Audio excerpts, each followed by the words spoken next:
Vin danser maman mwen, ka danser maman mwen, ka bodja maman mwen, m'pap ka payo sa mwen dwe.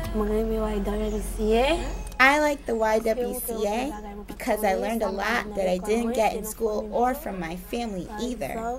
Things like puberty and a lot of other stuff. La vie des femmes en Haïti du point de vue économique. Life in Haiti for women, from an economic standpoint, starts with the lack of access to education for little girls compared to little boys. This has long-lasting consequences. Girls end up with fewer educational opportunities, and this ultimately impacts their economic futures. When you look at the legal system here, there aren't many laws that actually protect women, or if they exist, they're not enforced. From a cultural standpoint, violence against women is almost accepted as the norm. Now, less and less because of the work of some of the women's organizations. And I'm proud to say there's been progress here in the past 20 years. So, although there's been some progress, there's still a lot of work to do. When you look at the economic difficulties in this country, women are severely affected. 43% of our women are heads of households. So when women find themselves in difficult economic situations, this means that 43% of our families are in very tough shape. We didn't want to become rescuers.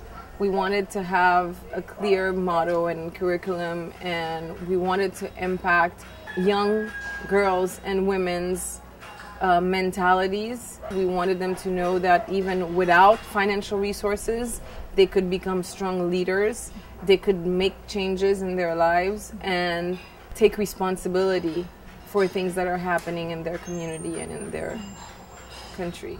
We have an educational system that is very weak. And so in schools, there are certain themes that are not, or subjects that are not discussed. For example, sexual health and reproductive rights, they're never discussed with young women. And so young women very often are exposed to sex way before they've learned or they understand their body. And much younger, we're finding there are certain life skills that aren't taught in school, and parents don't transmit this information to their children because they're taboo subjects. Providing these young women with this information allows them to change their behaviors, allows them to see the situation differently, and allows them to realize that they can be tools for changing the society, for improving the society.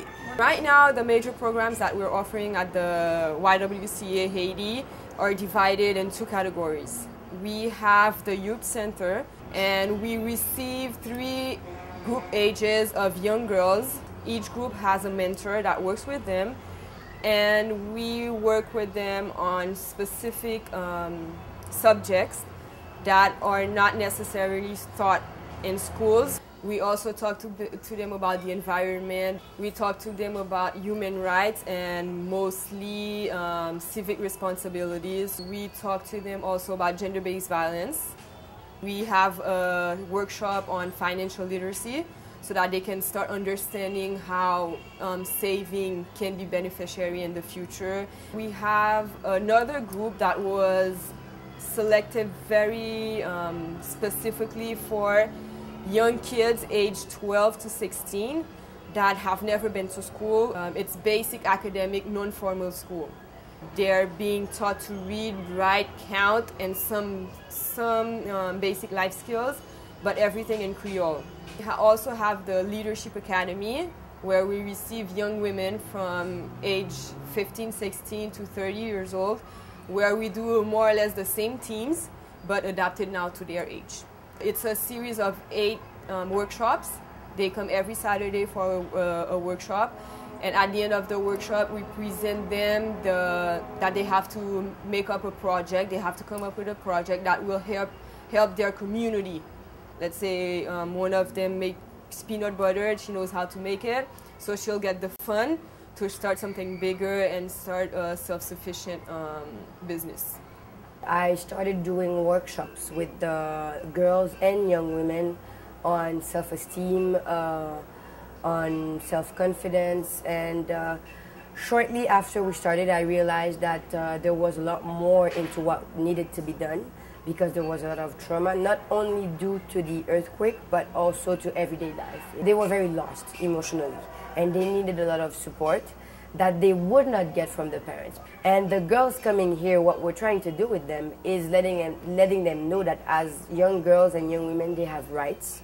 You have the right to go to school, you have the right to be healthy, you have the right to go to the hospital, you have the right to do as many things as the men are doing here in Haiti. We're trying to find ways of helping the girls even after they've completed the 6-month or the year term at the YWCA. We keep them in our network, we have future activities, we call them in for short-term employment opportunities. So it becomes this big network of women that have a core set of values, that have Christian beliefs, that want to make this country a better place and want to eventually make the world a better place. What we try to get them to see and what we teach them is that it's not up to somebody else. It is your responsibility. So it's time for you to take action, and it's time for you to create that change. And it's time for you to start communicating with other women and other people that are in the society, other segments that are in the society, to be able to help create that change. All of our young women here, with all they have to do, come because they have a thirst for knowledge and a quest for a better life. And for us, who had the privilege of access to certain opportunities, it's our work to give back what Haiti gave to us. Because Haiti gave a lot to her children, now it's our time to give back. As for me, I have faith in Haiti. I have confidence.